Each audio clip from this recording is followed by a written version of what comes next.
Olá, muito obrigado pela presença de vocês aí com a gente aqui. Antes de começar o espetáculo, eu gostaria de dar alguns recados e falar algumas coisas. Primeiro, que, enfim, isso é uma adaptação de uma obra do Machado de Assis, Memórias Póstumas de Brás Cubas. A gente sabe que o ambiente da casa, às vezes, é um ambiente um pouco disperso. Não sei se você está na sua casa assistindo. Então, a gente queria convidar vocês a passarem essa hora e pouco agora com a gente aqui. Se possível, desligar outros aparelhos, avisar quem eventualmente mora ou para assistir junto com você, não é?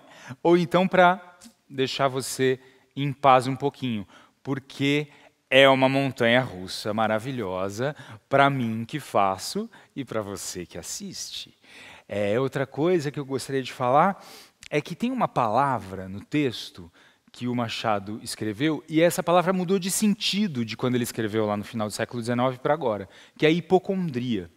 A gente associa hipocondria a enfim, pessoa que tem mania de tomar remédio ou achar que está doente e tal. Só que para o Machado de Assis, quando ele escreveu o livro, hipocondria estava mais relacionado à melancolia. Tanto que ele diz, numa hora, que ele quer inventar um emplasto anti-hipocondríaco destinado a aliviar a nossa melancólica humanidade. Danado, não é à toa, estava querendo inventar um antidepressivo ó, já lá no final do século XIX.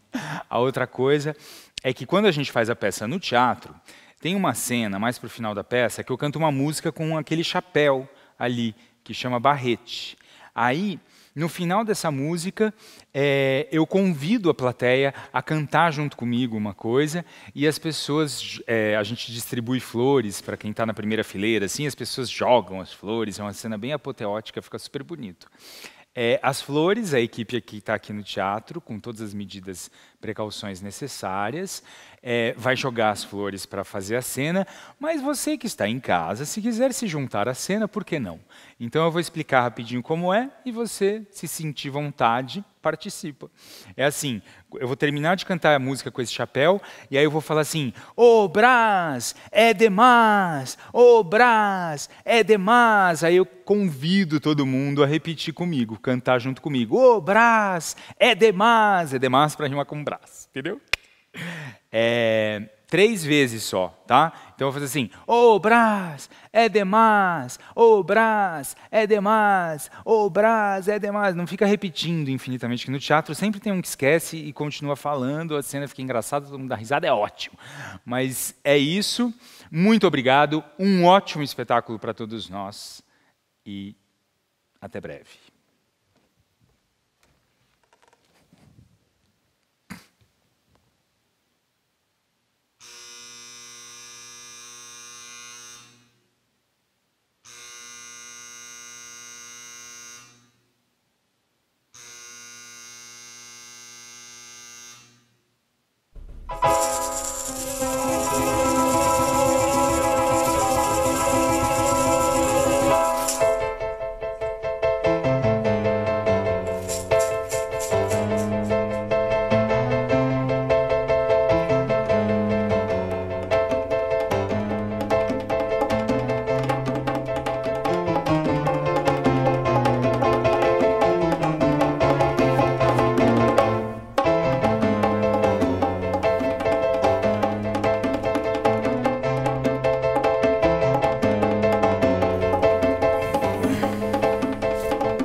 Ao verme que primeiro roeu as frias carnes do meu cadáver, dedico como saudosa lembrança estas memórias póstumas, estas memórias póstumas, estas memórias póstumas, estas memórias póstumas. Ao verme que primeiro roeu as frias carnes do meu cadáver, dedico como saudosa lembrança estas memórias póstumas.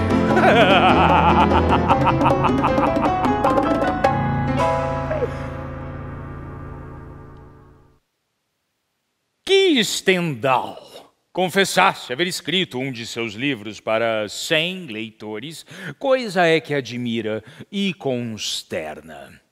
O que não admira, nem provavelmente consternará, é se este espetáculo não tiver os 100 apreciadores de Stendhal. Nem 50, nem 20, quando muito 10. 10, talvez 5. Trata-se de uma peça difusa, na qual eu, Brás Cubas, não sei se lhe meti algumas rabugens de pessimismo. Pode ser. Obra de finado. Escrevia com a pena da galhofa e a tinta da melancolia, e não é difícil antever o que poderá sair dessa união. Acresce que a gente grave achará no espetáculo umas aparências de puro romance, ao passo que a gente frívola não achará nele o seu romance usual. Ei-lo aqui privado da estima dos graves e do amor dos frívolos, que são as duas colunas máximas da opinião. Mas eu ainda espero angariar as simpatias da opinião, e o primeiro remédio é fugir a um prólogo explícito e longo. O melhor prólogo que contém menos coisas, ou que as diz de um jeito obscuro e truncado. Conseguintemente, evito contar o processo extraordinário que empreguei na composição destas memórias, trabalhadas cá, no outro mundo. Seria curioso, mas demasiadamente extenso e, aliás, desnecessário ao entendimento da obra. A obra em si mesma é tudo. Se te agradar, fino espectador, pago-me da tarefa. Se te não agradar, pago-te com um piparote e adeus. Algum tempo hesitei se devia abrir estas memórias pelo princípio ou pelo fim, isto é, se pôr em primeiro lugar meu nascimento ou a minha morte. Suposto uso vulgar seja começar pelo nascimento, duas considerações me levaram a adotar diferente método. A primeira é que eu não sou propriamente um autor defunto, mas um defunto autor. A segunda é que o texto ficaria assim mais galante, mais novo. Dito isto, expirei às 2h da tarde de uma sexta-feira do mês de agosto de 1869, na minha bela chácara de Catumbi. Era solteiro, possuía cerca de 300 contos e foi acompanhado ao cemitério por 11 amigos. 11 amigos, entre eles 3 senhoras. Minha irmã Sabina, a filha, e... Tenham paciência.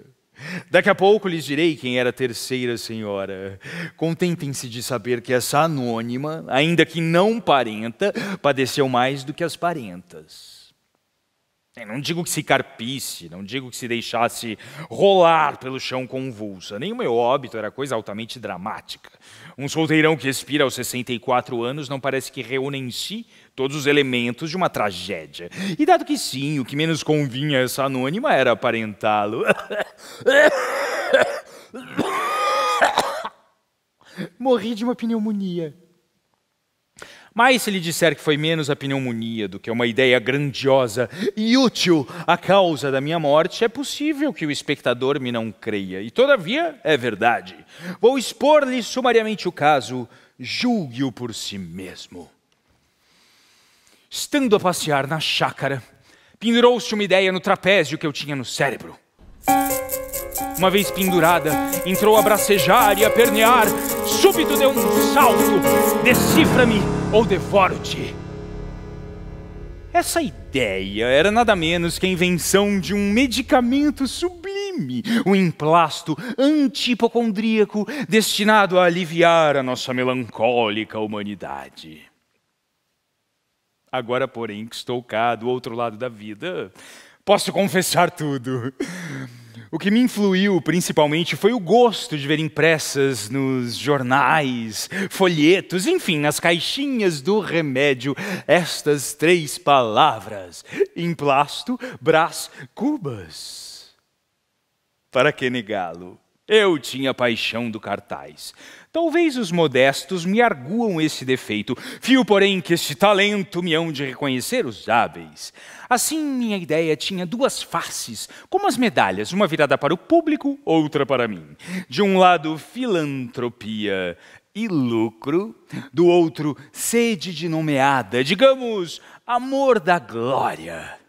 Um tio meu cônego costumava dizer que o amor da glória temporal era a perdição das almas que só devem cobiçar a glória eterna. Ao que retorquia outro tio oficial de infantaria que o amor da glória era a coisa mais verdadeiramente humana que há no homem, a sua mais genuína feição. Decida você entre o militar e o cônego. Eu volto ao emplasto. Deus te livre, espectador, de uma ideia fixa. Antes um argueiro, antes uma trave no olho. Estando eu ocupado em preparar e apurar a minha invenção, recebi em cheio um golpe de ar. Adoeci logo. Aí não me tratei. Tinha um emplasto no cérebro. Trazia comigo a ideia fixa dos doidos e dos fortes. Fui ficando pior. E tratei-me, enfim, mais incompletamente, sem método nem cuidado. Tal foi a origem do mal que me trouxe à eternidade. Sabem já que morri numa sexta-feira, de aziago? E creio haver provado que foi a minha invenção que me matou. Veio a corrente de ar e lá se foi tudo. Assim corre a sorte dos homens. Com esta reflexão me despedi eu da mulher, não direi mais discreta, mas com certeza mais formosa entre as contemporâneas suas, a anônima da primeira cena. Imagine o espectador que nos amamos, ela e eu, muitos anos antes, e que um dia, já enfermo, vejo-a assomar à porta da alcova.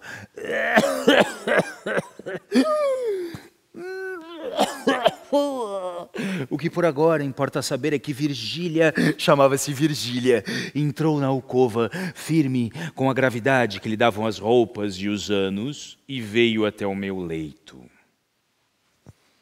Quem diria? De dois grandes namorados, de duas paixões sem freio, nada mais havia ali 20 anos depois. Havia apenas dois corações murchos. Virgília tinha agora a beleza da velhice, um ar austero e maternal. Deu-me longas notícias de fora. Eu, prestes a deixar o mundo, sentia um prazer satânico em mofar dele, em persuadir-me que não deixava nada. Virgília estava serena e risonha. Tinha o aspecto das vidas imaculadas. Nenhum olhar suspeito, nenhum gesto que pudesse denunciar nada. E eu perguntava a mim mesmo, o que diriam de nós? Os gaviões? Ah, gaviões! Gaviões! Era o meu delírio que começava. Que me conste, ainda ninguém relatou o seu próprio delírio. Faço eu e a ciência mo agradecerá.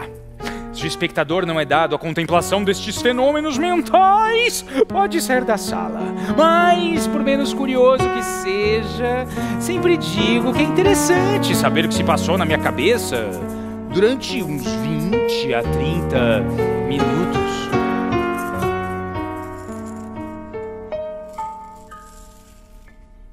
Eu vi chegar um hipopótamo, chegar bem perto de mim. Me arrebatou o animal e ainda disse-me assim: olha só, vamos dar uma voltinha até o começo dos séculos. Eu, você, vamos agora. Vamos conhecer Pandora. Pandora, ou natureza, apareceu, pôs-se a falar. Meu tempo estava esgotado, não adiantava implorar. Ela disse: não importa o que passar, mas importa o que vem. E o minuto que vem é forte, traz eternidade, traz a morte. Delírio em forma então criou, quando do alto de uma montanha eu contemplei com estes olhos uma coisa única, estranha. séculos passando, como uma procissão, povos em constante luta, ódio e destruição. Vi egípcios indianos, vi profetas mandarins, vi flagelos e delícias, só não vi como era o fim. Opa! Lá vem a razão, quer tomar conta do meu ser.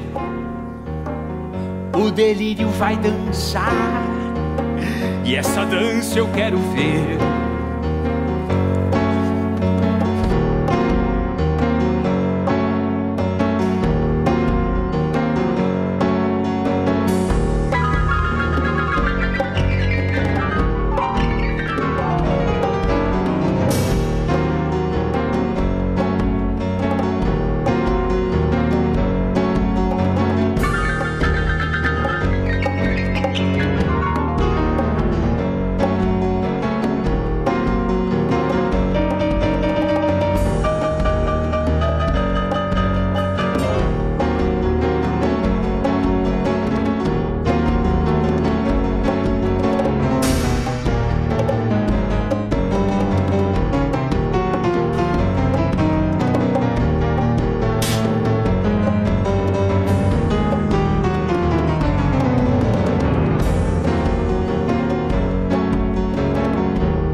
O hipopótamo começou a diminuir, até ficar do tamanho de um gato. Era efetivamente um gato. Encarei-o bem. Era o meu gato, Sultão, que brincava à porta da alcova com uma bola de papel. Pss, pss, pss, pss, pss, pss, pss. Já o espectador compreendeu que era a razão que voltava à casa e convidava a sandice a sair.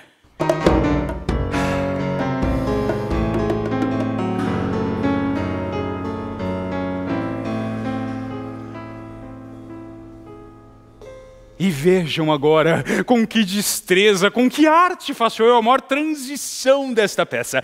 Vejam, o meu delírio começou em presença de Virgília. Virgília foi o meu grão pecado da juventude. Não há juventude sem meninice, meninice supõe nascimento.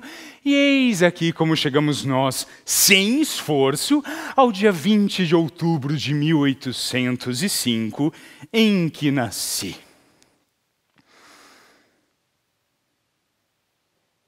Viram? Nenhuma juntura aparente, nada que divirta a atenção pausada do espectador, nada. De modo que a peça fica assim com todas as vantagens do método, sem a rigidez do método. Que isso de método é uma coisa indispensável, todavia é melhor tê-lo sem gravata nem suspensórios, à solta. Vamos ao dia 20 de outubro.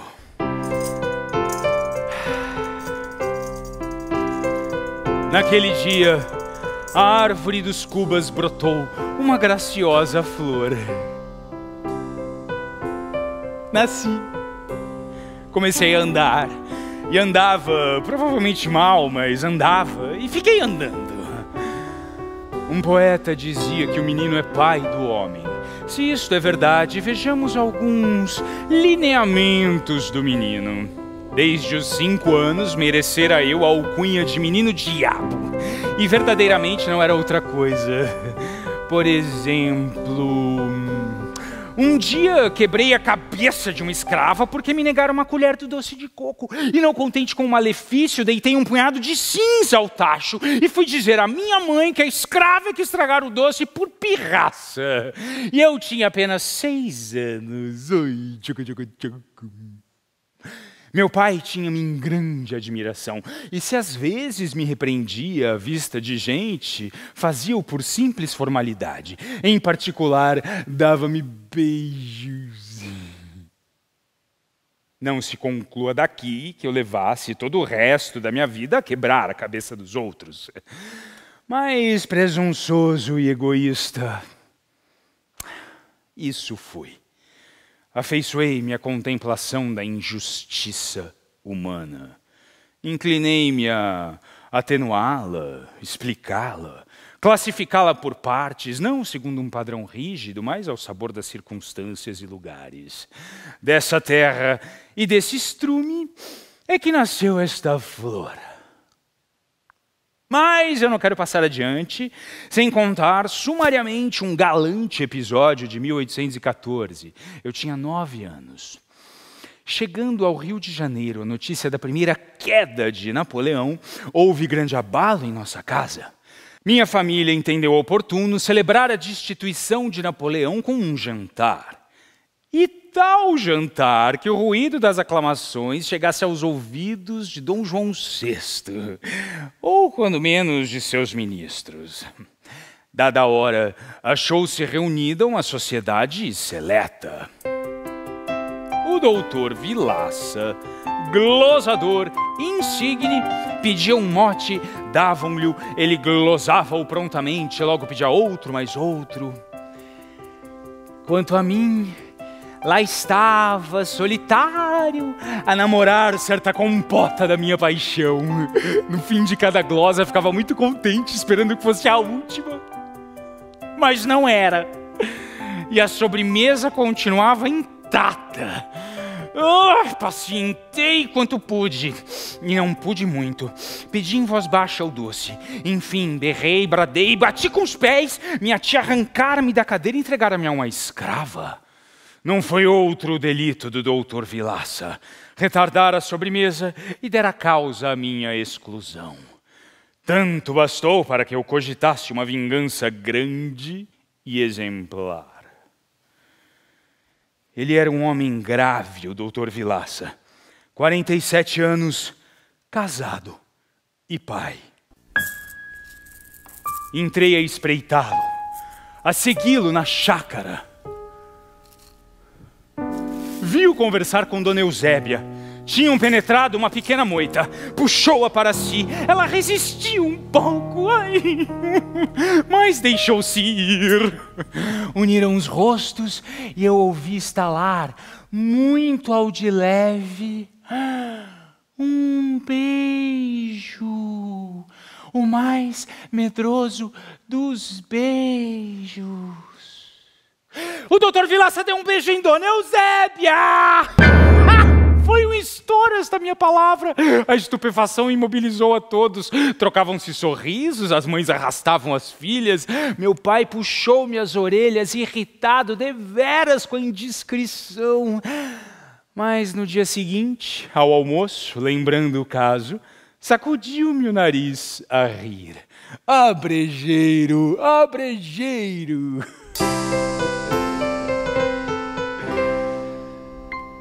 Unamos agora os pés e demos um salto por cima da escola. Enfadonha escola, onde aprendi a ler, escrever, contar. Vamos a 1822, data da nossa independência política e do meu primeiro cativeiro pessoal. Eu tinha 17 anos. Pungia-me um buçozinho que eu forcejava por trazer a bigode. Como ostentasse certa arrogância, não se distinguia bem se era uma criança com fumos de homem, se um homem com ares de menino. Uma dama me cativou. Marcela, amiga de dinheiro e de rapazes, a linda Marcela. Doce, bela, fogosa, ondulante, leviana, a minha Marcela. Foi meu primeiro beijo, foi o meu primeiro amor, Marcela, meu desejo. Nosso amor foi muito caro, quanto dinheiro gastei, apesar de nem querer, muitas joias eu lhe dei. Primeiro ela recusava, mas depois o que fazer? Uma joia precisa de outra, joias para o prazer. Doce, bela, acabar minha renda, acaba, Marcela! Doido! Louca! A herança da família para mim é pouca!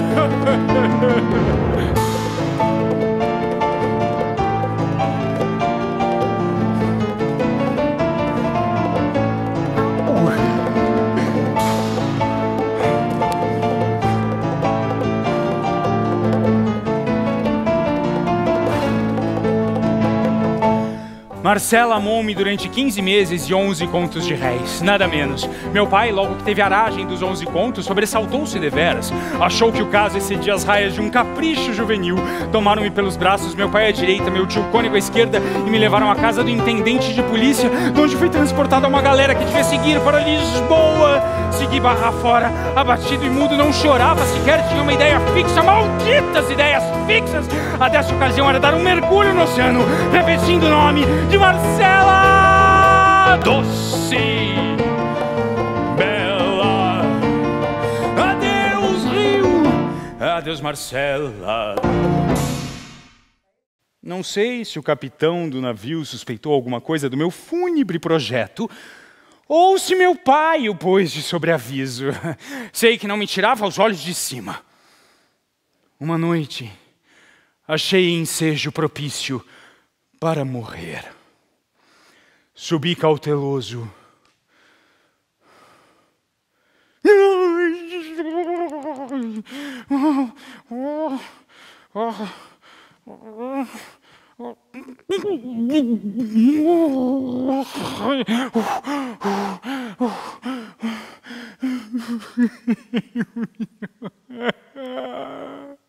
Mas encontrei o capitão do navio junto à murada.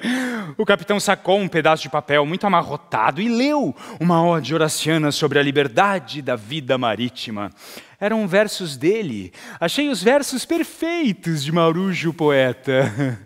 Ele apertou-me muito a mão e predisse-me um grande futuro. Grande futuro. Enquanto esta palavra me batia no ouvido, uma ideia desmanchava a outra, a ambição desmontava Marcela. Grande futuro? Talvez naturalista, banqueiro, político, ou até mesmo bispo, uma vez que fosse um cargo, uma posição superior.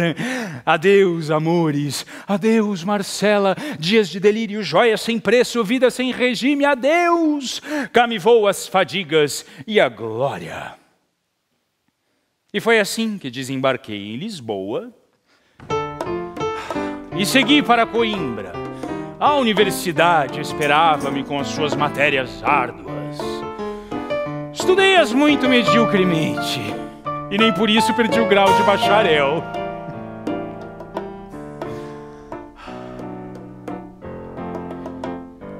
Vai então, e empacou o jumento em que eu vinha montado.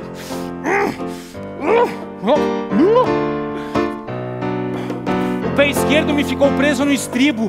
O jumento tentou disparar, mas um almocreve acudiu a tempo de lhe pegar na rédea e detê-lo, não sem esforço nem perigo. Se o jumento corre por ali fora, não sei se a morte não estaria no fim do desastre. O almocreve salvara-me talvez a vida.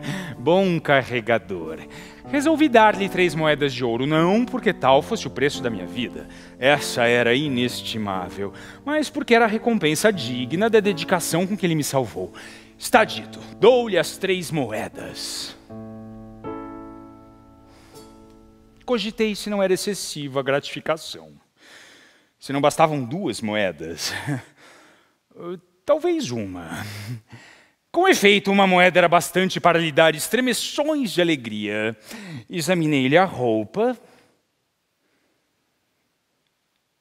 Era um pobre diabo que nunca, jamais vira uma moeda de ouro. Portanto, uma moeda. Valha-me Deus! Até ouvi estalar um beijo. Era o almocreve que beijava o jumento na testa. Meti-lhe na mão um cruzado em prata. Segui, um pouco incerto do efeito da pratinha. Olhei para trás. O almocreve fazia-me grandes cortesias, com evidentes mostras de contentamento. Pensei que era assim mesmo. Pagara-lhe bem, talvez até demais. Meti os dedos no bolso do colete e senti umas moedas de cobre. Eram uns vinténs que eu deveria ter dado ao Almocreve em lugar do cruzado em prata. Porque, enfim, ele não levou em mira nenhuma recompensa, cedeu a um impulso natural, aos hábitos do ofício. Acresce que a circunstância de estar justamente no ponto do desastre parecia constituí-lo uma simples providência divina, e de outro modo, o mérito do ato era positivamente nenhum. Fiquei desconsolado com esta reflexão. Lancei o cruzado à conta das minhas dissipações antigas. Tive, por que não direi tudo? Tive remorsos. Jumento de uma figa, cortaste-me o fio às reflexões. Formado, petulante e dado às aventuras, fui a outros lugares da Europa. Ao cabo de alguns anos de peregrinação, atendi às súplicas de meu pai. Vem, dizia ele na última carta, se não vieres depressa, acharás tua mãe morta. Esta última palavra foi para mim um golpe. Eu amava a minha mãe.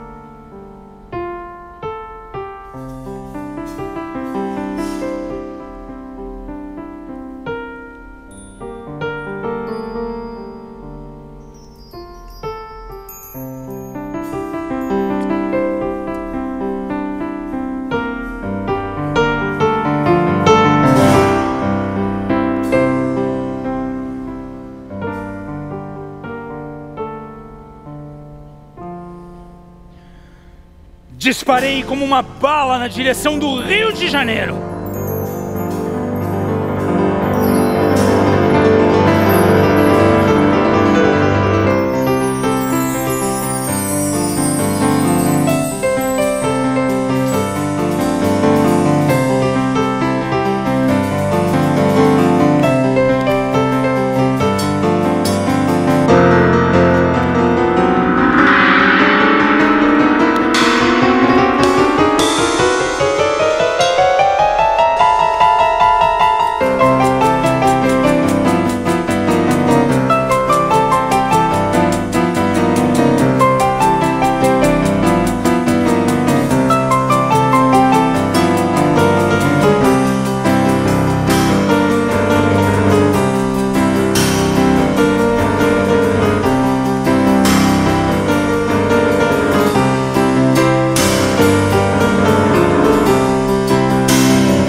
Fiquei mudo e quieto, porque cada palavra seria um soluço, e nós temíamos avisá-la do fim.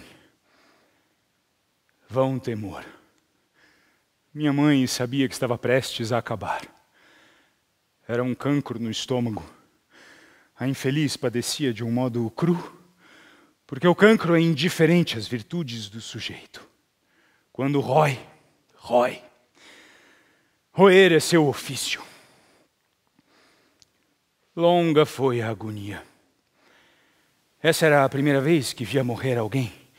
Conhecia a morte de ouvir dizer, mas esse duelo do ser e do não ser, a morte em ação, dolorida, a morte de uma pessoa amada, essa foi a primeira vez que a pude encarar.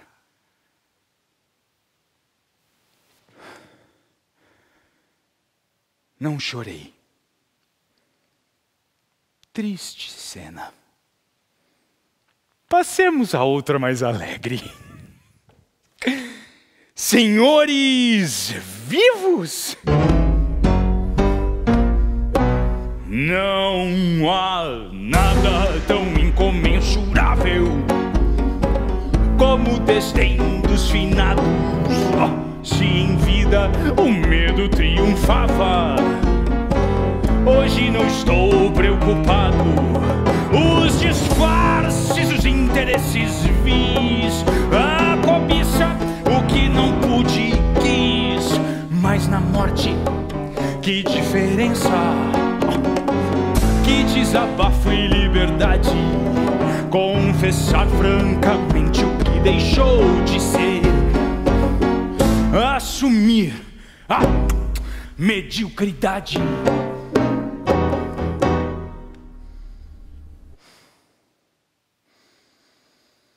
No 7º dia, acabada a missa fúnebre, fui meter-me na Tijuca, numa velha casa de nossa propriedade.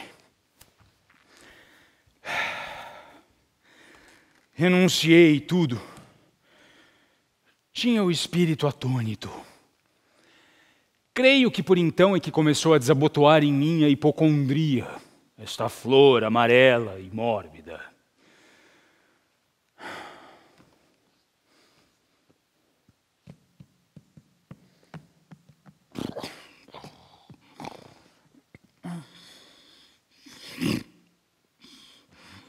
Ao cabo de 7 dias estava farto da solidão. A dor aplacara, reagia à mocidade. Era preciso viver. Meti na mala o problema da vida, da morte, as camisas, as gravatas, e ia fechá-la quando o escravo me disse que uma pessoa do meu conhecimento se mudara na véspera para uma casa roxa, situada a 200 passos da nossa. Nhonhô não se lembra mais de Dona Eusébia? Ai, ela e a filha vieram ontem de manhã. Ocorreu-me logo o episódio do beijo da moita, antes mesmo do meu embarque, já se boquejava misteriosamente no nascimento de uma menina. O Vilaço, a Dona Eusébia. Finalmente, nenhumas relações estreitas existiam entre mim e ela. Nhonhô não vai visitar assim a Dona Eusébia? Ai, foi ela quem vestiu o corpo da defunta senhora sua mãe. Ignorava que ela houvesse prestado à minha mãe esse derradeiro obséquio. Eu devia-lhe uma visita. Determinei fazê-la imediatamente. Súbito ouço uma voz. Era meu pai. Trazia-me 2 projetos, um lugar de deputado e um casamento. A noiva chamava-se Virgília. Virgília? Era a mesma senhora que acompanhou os meus últimos dias e que antes, muito antes, teve larga parte nas minhas mais íntimas sensações. Virgília? Sim, senhor! Um anjo, meu pateta! Um anjo sem asas. Imagina uma moça assim, dessa altura, uns olhos... filha do Dutra. O conselheiro Dutra, uma influência política. A noiva e o parlamento são a mesma coisa.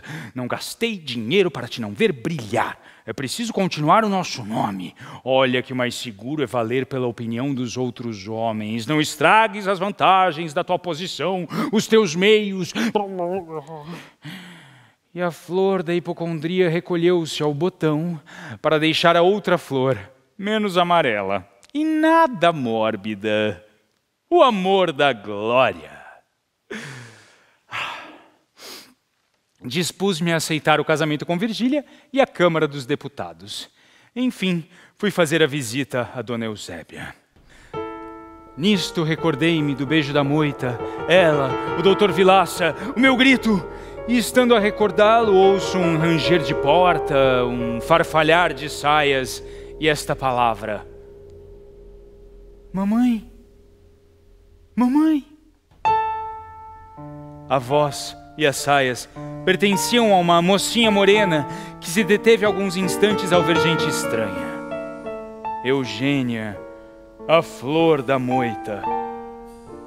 Mal respondeu ao gesto de cortesia que lhe fiz, olhou-me admirada e acanhada e lentamente se aproximou da cadeira da mãe. Depressa nos familiarizamos. A mãe fazia-lhe grandes elogios e ela sorria. Apertei-lhes a mão e saí. De tarde vi passar a cavalo Eugênia. Fez-me um cumprimento com a ponta do chicote. Confesso que me lisonjeei com a ideia de que alguns passos adiante ela voltaria a cabeça para trás. Mas não voltou. Fui dali acabar os preparativos para a viagem. Já agora não me demoro mais. Desço imediatamente para a cidade. não contava com a mãe de Eugênia. Estava pronto quando me entrou por casa. Vinha convidar-me para ir lá jantar nesse dia. Cheguei a recusar, mas instou tanto, que não pude deixar de aceitar. Eugênia desadornou-se nesse dia por minha causa. Um simples vestido branco sem enfeites. Era isto no corpo, não era outra coisa no espírito. Ideias claras, maneiras chãs, certa graça natural, um ar de senhora. Saímos à varanda e dali à chácara. Foi então que notei uma circunstância. Eugênia cocheava um pouco. Tão pouco, que cheguei a perguntar-lhe se machucara o pé. A mãe calou-se. A filha respondeu sem titubear: "Não, senhor. Sou coxa de nascença."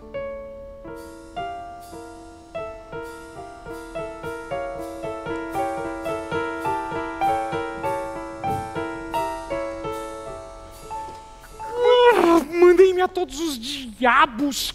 Chamei-me desastrado, grosseirão. Com efeito, a simples possibilidade de ser coxa era bastante para lhe não perguntar nada.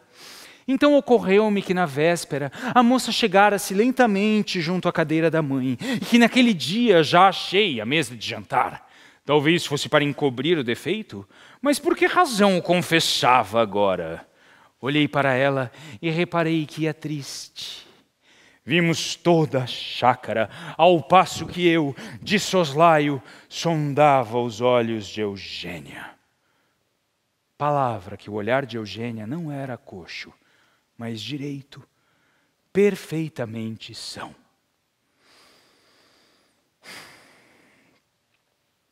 O pior é que era coxa. Uns olhos tão lúcidos, uma boca tão fresca e coxa. Esse contraste faria suspeitar que a natureza é, às vezes, um imenso escárnio. Por que bonita se coxa? Por que coxa se bonita? Deixei-me ficar até o fim da semana. Manhãs bonitas, frescas, convidativas, e eu enlevado ao pé da minha Vênus manca. Enlevado é uma maneira de realçar o estilo. Não havia enlevo, mas gosto, uma certa satisfação física e moral. Deixei-me ficar até o fim da semana e juntei um versículo ao Evangelho. Bem-aventurados os que não descem, porque deles é o primeiro beijo das moças. Com efeito, foi no domingo esse primeiro beijo de Eugênia, o primeiro, que nenhum outro varão jamais arrancara, e não furtado ou arrebatado, mas candidamente entregue. Pobre Eugênia, se tu soubesses que ideias me passavam pela mente fora naquela ocasião. Tu, trêmula de comoção, com os braços nos meus ombros, a contemplar em mim o teu bem-vindo esposo, e eu, com os olhos na moita, no vilaça, a suspeitar que não podias mentir ao teu sangue, à tua origem.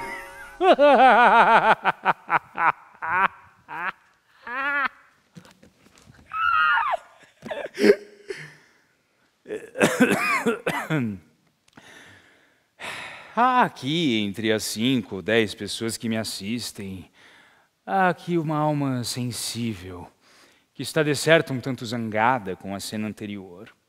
Começa a tremer pela sorte de Eugênia e talvez, sim, talvez, lá no fundo de si mesma, me chame cínico.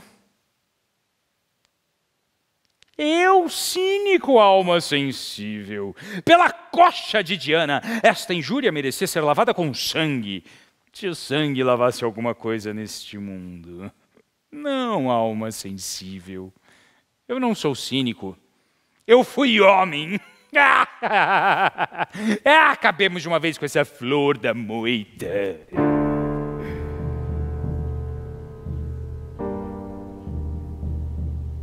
Oito dias depois, ouvi uma voz misteriosa que me sussurrou as palavras da Escritura: levanta-te e entra na cidade. Essa voz saía de mim mesmo e tinha duas origens: a piedade que me desarmava ante a candura da pequena e o terror de vir a amar deveras e desposá-la. Uma mulher coxa. Quanto a este motivo do meu retorno, não há dúvida de que ela o percebeu e me disse: faz bem em fugir ao ridículo de casar comigo.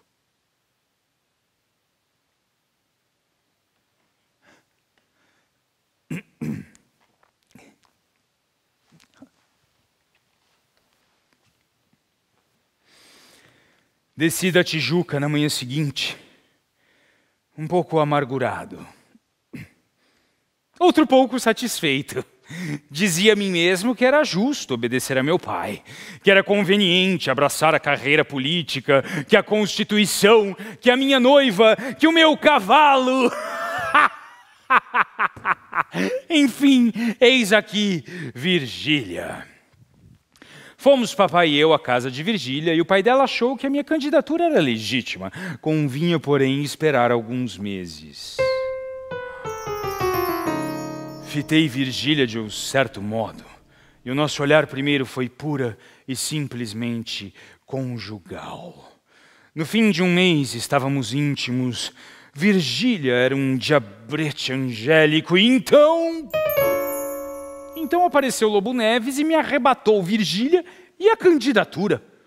O pai de Virgília veio dizer-me dias depois que esperasse outra aragem, porque a candidatura de Lobo Neves era apoiada por grandes influências. Cedi. Tal foi o começo da minha derrota.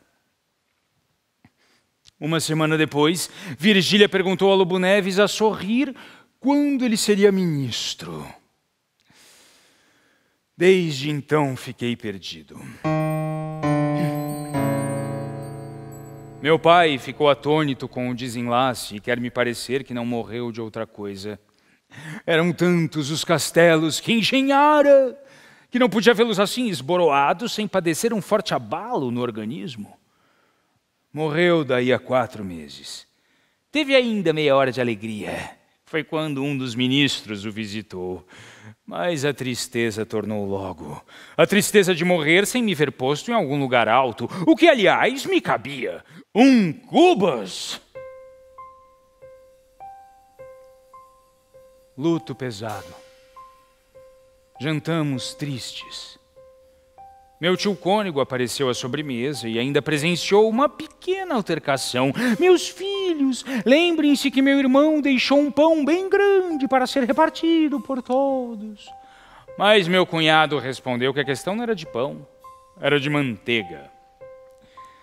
Fizeram-se finalmente as partilhas, mas minha irmã Sabina e eu estávamos brigados. A herança separou os 2 irmãos. Vivi meio recluso, indo de longe em longe a algum baile ou teatro. Escrevia política e fazia literatura.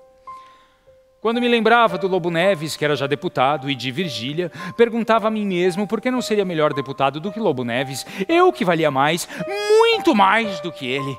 E dizia isto a olhar para a ponta do nariz.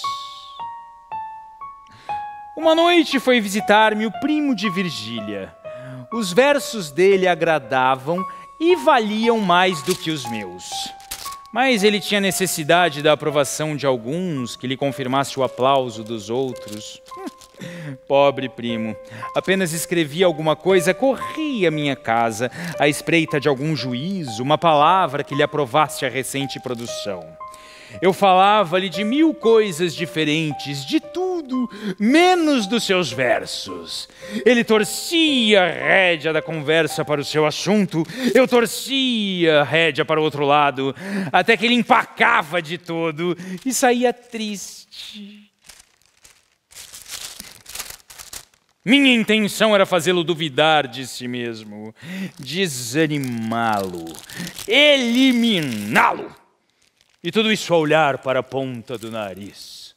Nariz, consciência sem remorsos, tu me valeste muito na vida. Ele contou-me que sua prima Virgília havia voltado de suas núpcias. Na manhã seguinte, estando eu na rua do Ouvidor,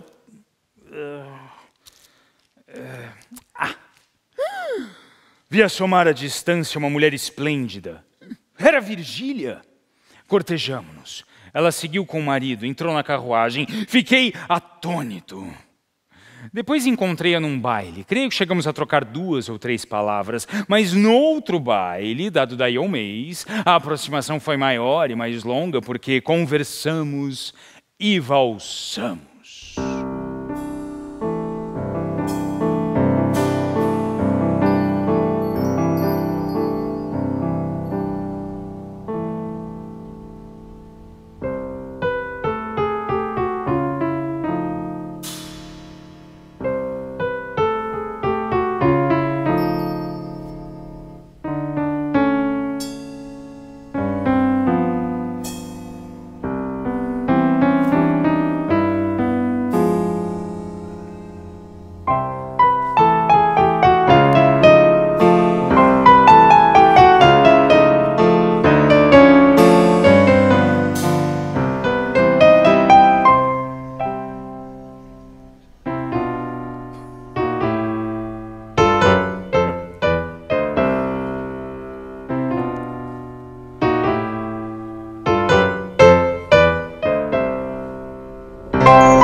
É minha!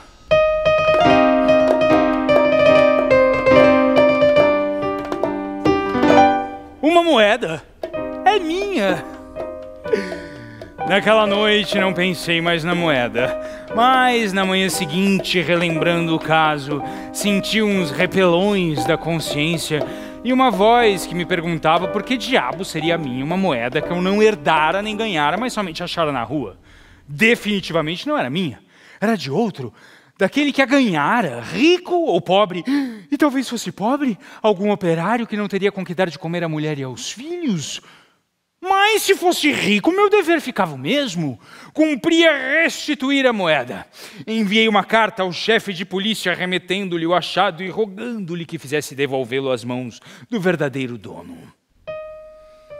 Minha consciência valsara tanto na véspera que chegou a ficar sufocada, sem respiração.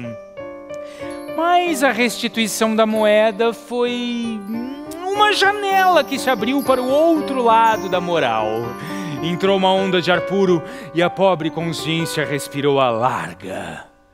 Ventilai as consciências. Assim, eu, Brás Cubas, descobri uma lei sublime, a lei da equivalência das janelas, e estabeleci que o modo de compensar uma janela fechada é abrir outra, a fim de que a moral possa arejar continuamente a consciência. Talvez não entendas o que aí fica, talvez queiras uma coisa mais concreta, um embrulho, por exemplo, um embrulho misterioso.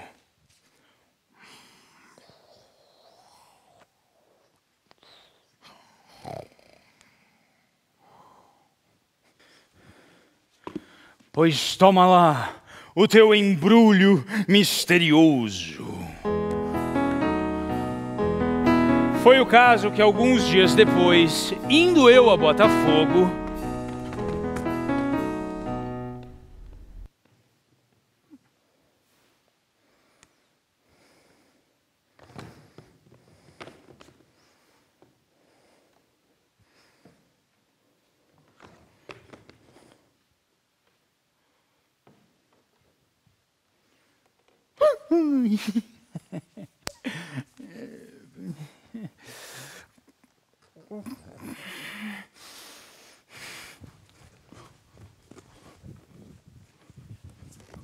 desandei o caminho e guiei para casa. Ao entrar no gabinete, hesitei um instante. Creio que por vergonha.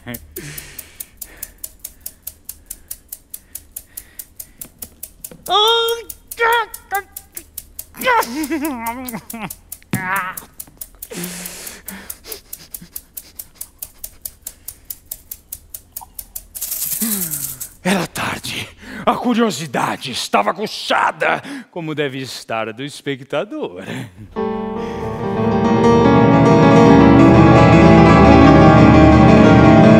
5 contos de réis! 5 contos!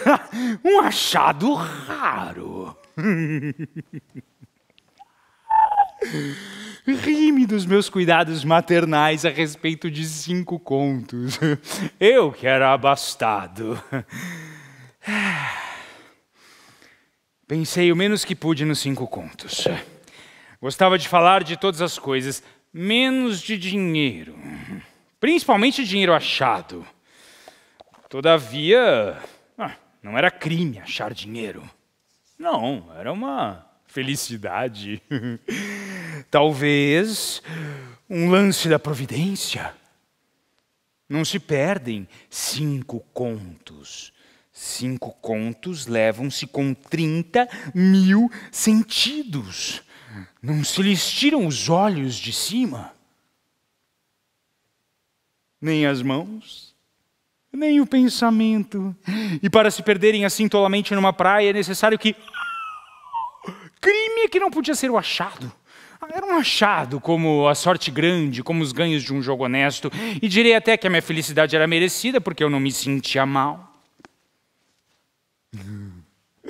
Nesse mesmo dia eu levei os contos ao banco. Lá me receberam com muitas e delicadas alusões ao caso da moeda, cuja notícia andava já espalhada entre as pessoas do meu conhecimento. Respondi enfadado que a coisa não valia tamanho estrondo. Louvaram-me então a modéstia e replicaram-me que eu era simplesmente grande.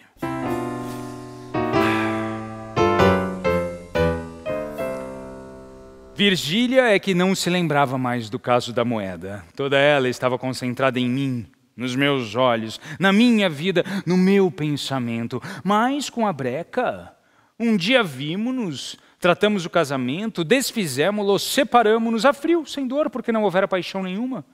Correm anos, torno a vê-la, damos 3 ou 4 giros de valsa e eis-nos a amar um ao outro com delírio. Sim, senhor, amávamos. Agora que todas as leis sociais não o impediam, agora é que nos amávamos deveras.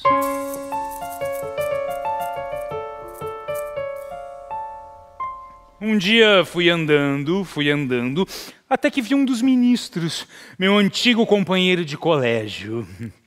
Perguntei a mim mesmo por que não seria eu ministro. Fui andando.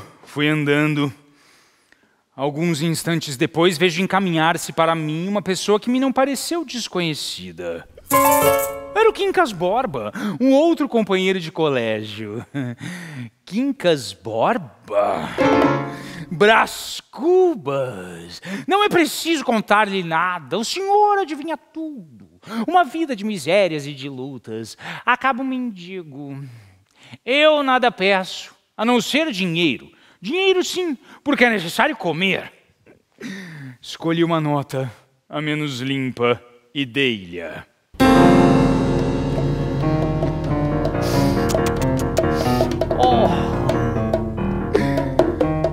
Eu estava enjoado dessa baixeza tão cômica e tão triste.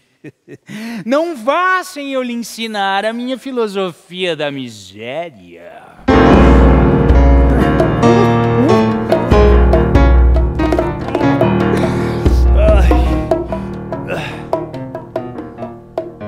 Meto a mão no colete e não acho o relógio. Última desilusão. O Borba roubou o relógio no abraço. Fui ter com Virgília. Virgília era o travesseiro do meu espírito. 5 minutos e um beijo. E lá se foi a lembrança do Quincas Borba. Trapo do passado. Que me importa que existas se eu tenho 2 palmos de um travesseiro divino para fechar os olhos e dormir. Virgília amava-me com fúria. Au! Au!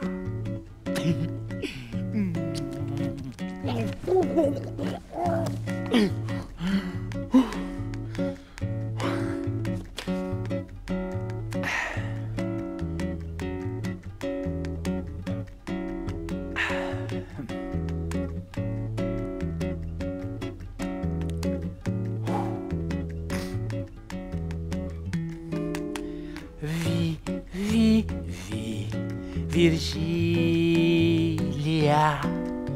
vem com teu feitiço, criatura das mais atrevidas, com certeza voluntariosa, bonita, fresca, cheia de vida, cheia de prosa. Vem, vem, vem, Virgília, vem, mas vem comigo. Vamos ter uma casinha pra guardar nosso casinho, longe do seu marido, do seu filho, do seu vizinho. Vamos juntos subir ao cimo do monte do amor, e depois de escorregar, seja lá como for. E depois de escorregar, seja lá como for.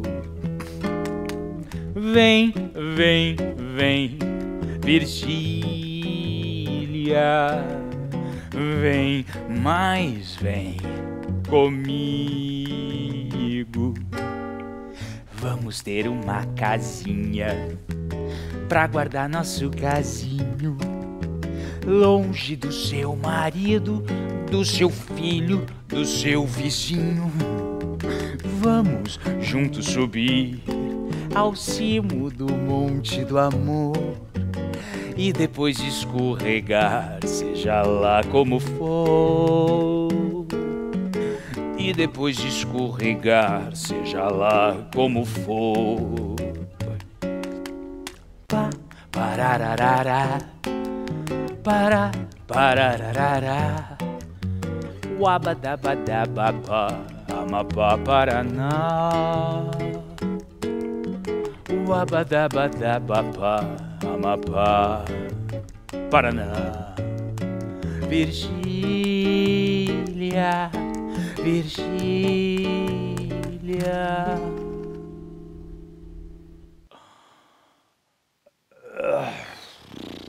Começo a arrepender-me deste espetáculo.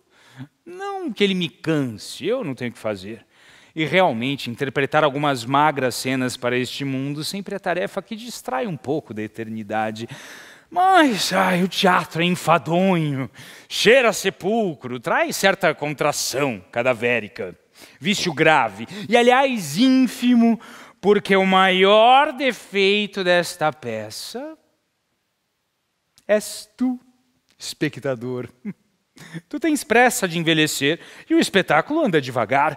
Tu amas a narração direita e nutrida, o estilo regular e fluente, e esta peça e o meu estilo são como os ébrios. Guinam à direita e à esquerda, andam e param, resmungam, gargalham e caem. Pois bem, tu tens pressa.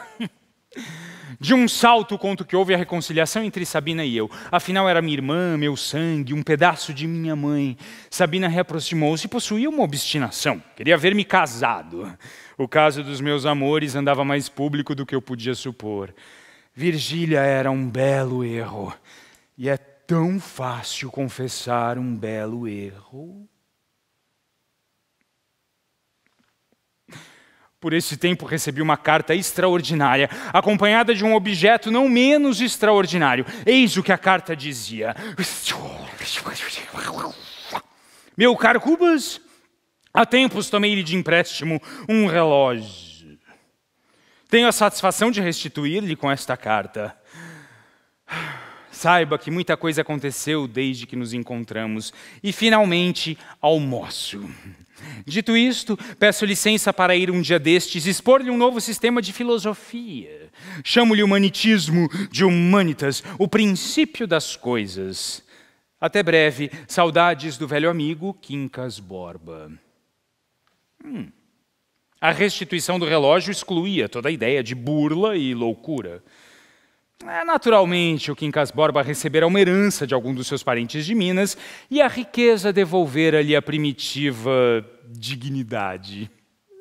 Guardei a carta, o relógio e esperei a filosofia. Recebi também um bilhete de minha irmã convidando-me para jantar. Fui.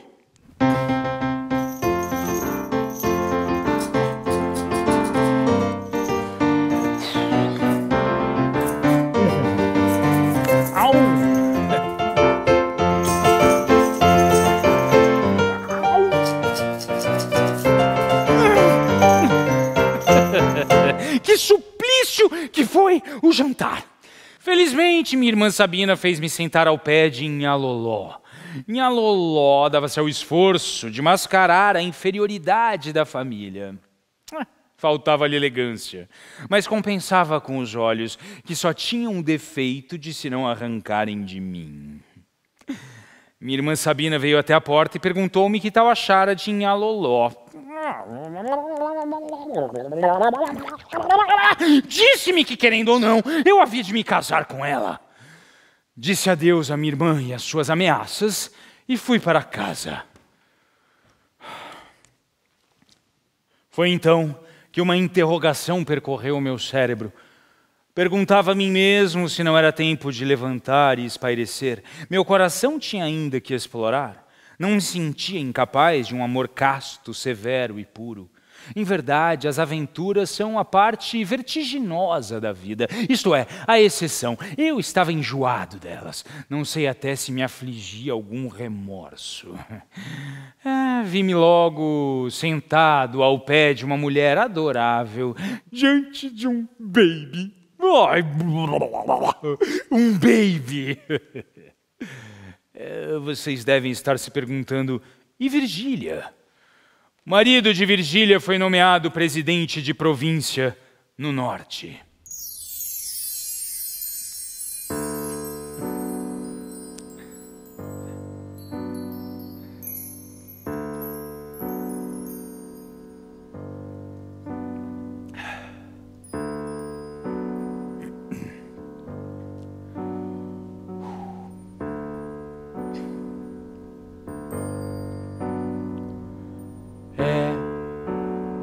Amanhã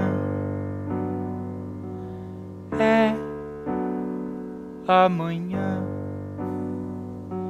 Você vai a bordo. Você vai a bordo. Tá doida? É impossível. Então, adeus. Adeus.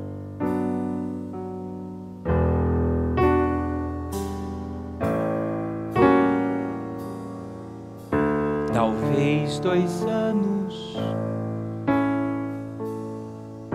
Talvez 2 anos. Olha que estão todos olhando para nós.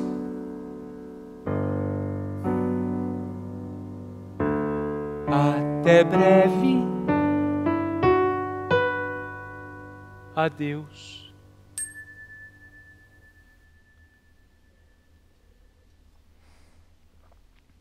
Não vi Virgília partir. Mas à hora marcada senti alguma coisa que não era dor nem prazer. Alívio e saudade, tudo misturado. Não se irrite o espectador com esta minha confissão. Eu bem sei que para excitar-lhe a fantasia devia derramar algumas lágrimas e não almoçar. Seria romanesco, mas não seria biográfico. A verdade pura é que eu almocei. A partida de Virgília deu-me uma amostra da viuvez. Meu tio Cônego morreu nesse intervalo. Morriam uns, nasciam outros, eu continuava às moscas. Duas forças, porém, me compeliam a tornar a vida agitada do costume. Sabina e Quincas Borba, minha irmã, encaminhou a candidatura conjugal de Nhaloló. Quando dei por mim, estava com a moça quase nos braços. Quanto ao Quincas Borba, expôs-me, enfim, o humanitismo. Humanitas, o princípio das coisas, não é outro senão o mesmo homem, repartido por todos os homens.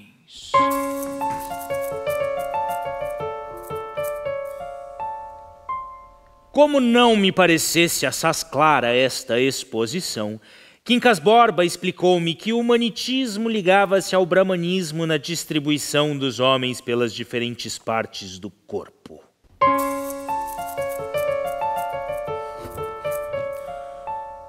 Assim, descender do peito ou dos rins de Humanitas, isto é, ser um forte, não era o mesmo que descender dos cabelos ou da ponta do nariz. Daí a necessidade de cultivar e temperar o músculo. Hércules não foi senão um símbolo antecipado do humanitismo. Como a vida é o maior benefício do universo e não há mendigo que não prefira a miséria, a morte verdadeiramente é só uma desgraça. É não nascer. O homem não é um simples veículo de Humanitas. Ele é ao mesmo tempo o veículo, o cocheiro e o passageiro. Ele é o próprio Humanitas reduzido. Daí vem a necessidade de adorar-se a si próprio. Uma prova da superioridade do humanitismo é que contempla a inveja. Não há moralista grego, cristão ou muçulmano que não troveje contra o sentimento da inveja.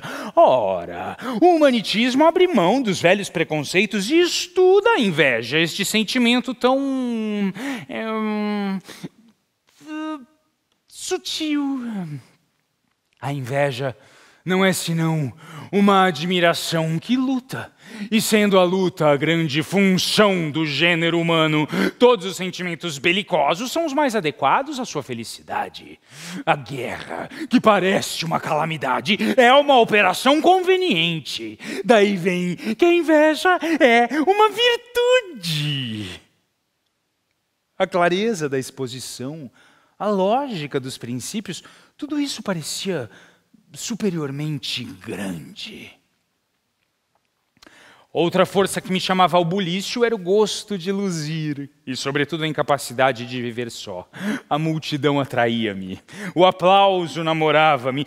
Se a ideia do emplasto me tem aparecido nesse tempo, quem sabe não teria morrido logo, estaria célebre. Mas o emplasto não veio. Veio o desejo de meter-me em alguma coisa. No fim de 3 meses ia tudo à maravilha. Sabina, os olhos de Nhaloló, eram outros tantos impulsos que me levavam ao matrimônio. A lembrança de Virgília aparecia de quando em quando.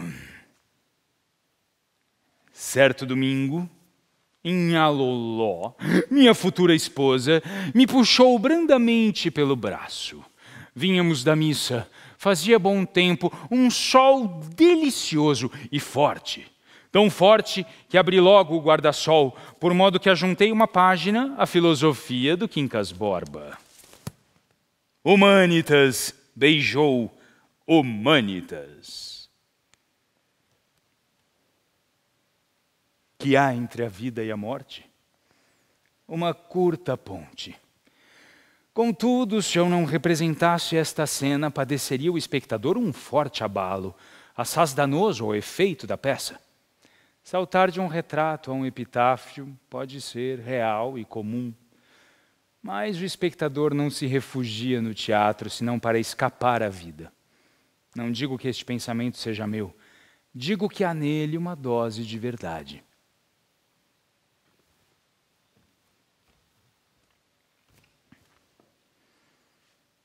Aqui jaz Nhaloló, morta aos 19 anos de idade. Orai por ela.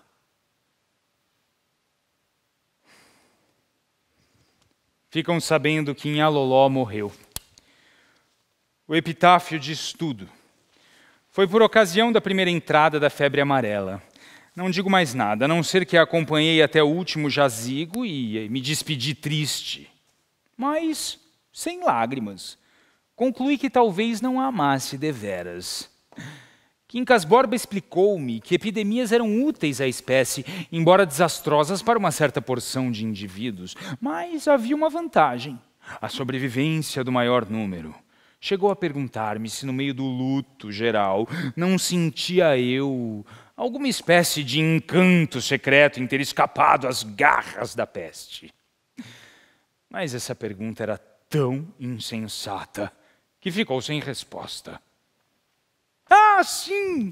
Enfim fizera-me deputado. Era deputado recostado na minha cadeira, entre um colega que contava uma anedota e outro que tirava lápis o perfil do orador. Oh, o orador era o Lobo Neves. A onda da vida trouxe-nos à mesma praia.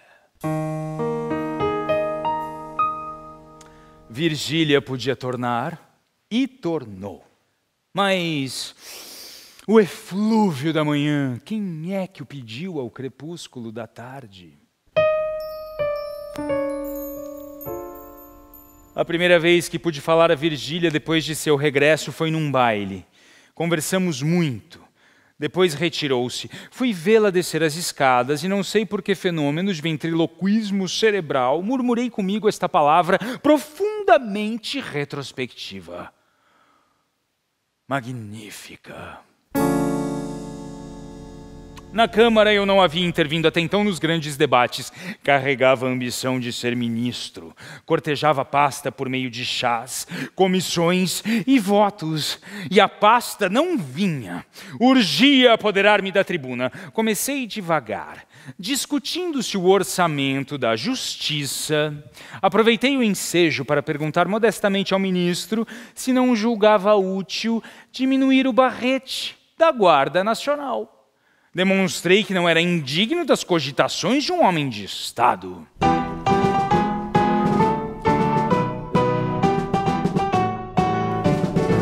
Senhor ministro, senhores deputados, prestem muita atenção, porque agora o que vou lhes contar é de suma importância para a nação. O barrete da nossa Guarda Nacional pede um corte profundo. Pensem no calor que passam os soldados nesta terra das mais quentes do mundo. Barretes grandes, que deselegância, que mau gosto atroz. Anti-higiênicos pesados ao extremo, uma vergonha que atinge a todos nós. Eu proponho uma diminuição no tamanho das barretinas, para ter o seu semblante erguido, o maior soldado da América Latina, como a palmeira que cresce para o céu, firme, altiva, ereta. Nossos rapazes da Guarda Nacional devem manter sua postura bem correta. Se o barrete não for mudado para menor, parecerá um chorão. Árvore dos cemitérios que aponta os seus olhos para o chão. É isto que afirmo, que prego e que insisto. Obrigado, deputados, senhor ministro. O Brás é demais.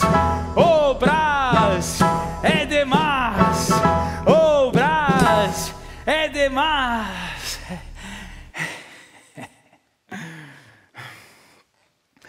Vária foi a impressão deste discurso.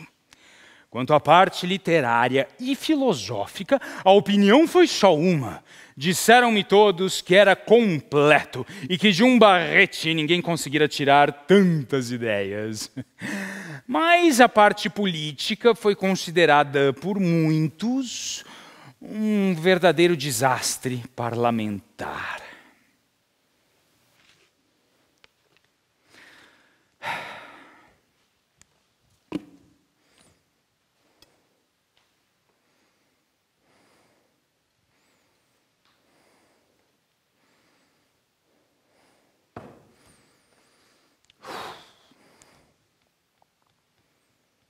Não fui ministro de Estado. Há coisas que melhor se dizem calando. Podem entendê-lo os ambiciosos malogrados. Se a paixão do poder é a mais forte de todas, imaginem o desespero, o abatimento do dia em que perdi a cadeira da Câmara dos Deputados. E conquanto eu estivesse na minha sala, olhando para a minha chácara, sentado na minha cadeira, ouvindo os meus pássaros, alumiado pelo meu sol, não chegava a curar-me daquelas saudades da cadeira que não era minha. Quincas Borba disse-me que eu não podia fugir ao combate. Se me fechavam a tribuna, cumpria-me abrir um jornal. Redigi o programa, que era uma aplicação política do humanitismo. Publiquei o jornal. Em cada empresa, afeição ou idade, um ciclo inteiro da vida humana. O primeiro número do meu jornal restituiu-me a lepidez da mocidade. 6 meses depois, bati a hora da velhice. E daí a 2 semanas, a da morte. No dia em que o jornal amanheceu morto, respirei como um homem que vem de longo caminho. No momento em que eu terminava o meu movimento de rotação, concluía o Lobo Neves o seu movimento de translação.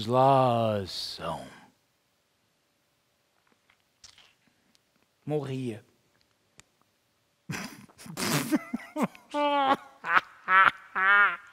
Com o pé na escada ministerial. A morte deu-me alguma tranquilidade e 1 ou 2 minutos de prazer. Prazer é muito, mas é verdade. Juro aos séculos que é a pura verdade. Fui ao enterro.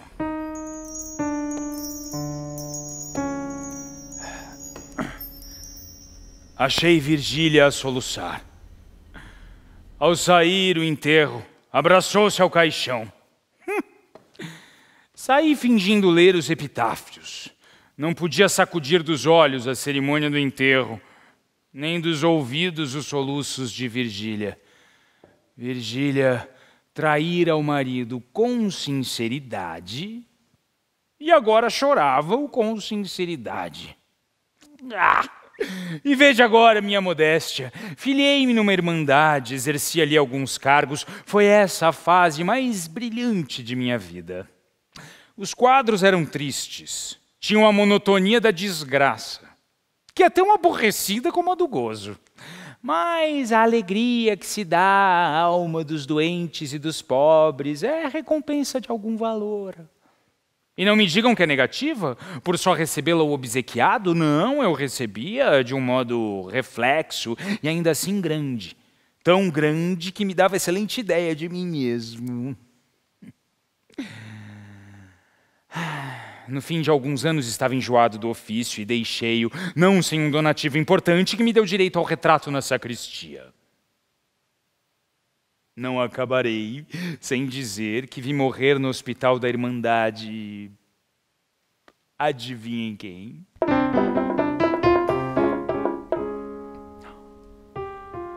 A linda Marcela.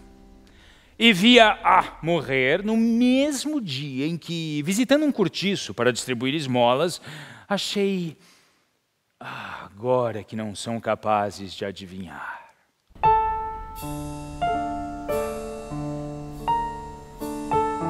Achei Eugênia, a flor da moita, tão coxa como a deixara e ainda mais triste. Esta, ao reconhecer-me, ficou pálida e baixou os olhos, mas foi obra de um instante. Ergueu logo a cabeça e fitou-me com muita dignidade. Compreendi que não receberia esmolas da minha algibeira e estendi-lhe a mão como faria a esposa de um capitalista. Cortejou-me e fechou-se no cubículo. Nunca mais a vi. Quincas Borba partira meses antes para Minas Gerais e levou consigo a melhor das filosofias. Voltou alguns meses depois. Vinha demente. Contou-me que, com o fim de aperfeiçoar o humanitismo, queimara o manuscrito todo e ia recomeçá-lo. Quincas Borba não só estava louco, mas sabia que estava louco. E esse resto de consciência complicava muito o horror da situação. Não se irritava contra o mal, ao contrário, dizia-me que ainda era uma prova de humanitas, que assim brincava consigo mesmo. Morreu pouco tempo depois, jurando e repetindo sempre que a dor era uma ilusão. Entre a morte do Quincas Borba e a minha, mediaram os sucessos narrados na primeira parte do espetáculo.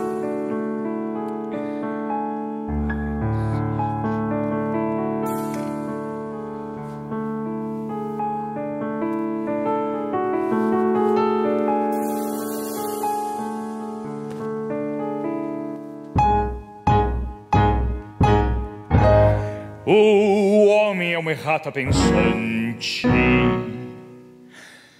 Cada estação da vida é uma edição que corrige a anterior, tentando a perfeição, e que será corrigida também até a última edição, quando o editor jogar aos vermes sua obra final. E foi assim que cheguei à cláusula dos meus dias. Foi assim que me encaminhei para o undiscovered country de Hamlet, sem as ânsias nem as dúvidas do moço príncipe, mas pausado e trôpego, como quem se retira tarde do espetáculo. Tarde e aborrecido.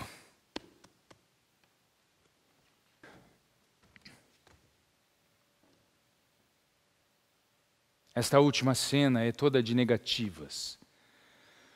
Não alcancei a celebridade do emplasto, e aí vos ficais eternamente hipocondríacos. Não fui ministro, não conheci o casamento. Verdade é que, ao lado dessas faltas, coube-me a boa fortuna de não comprar o pão com o suor do meu rosto. Mas não padeci a semidemência do Quincas Borba. Somadas umas coisas e outras, qualquer pessoa imaginará que não houve míngua nem sobra e, conseguintemente, que estou quites com a vida. E imaginará mal, porque ao chegar a este outro lado do mistério, achei-me com um pequeno saldo, que é a derradeira negativa desta cena de negativas. Não tive filhos, não transmiti a nenhuma criatura o legado da nossa miséria.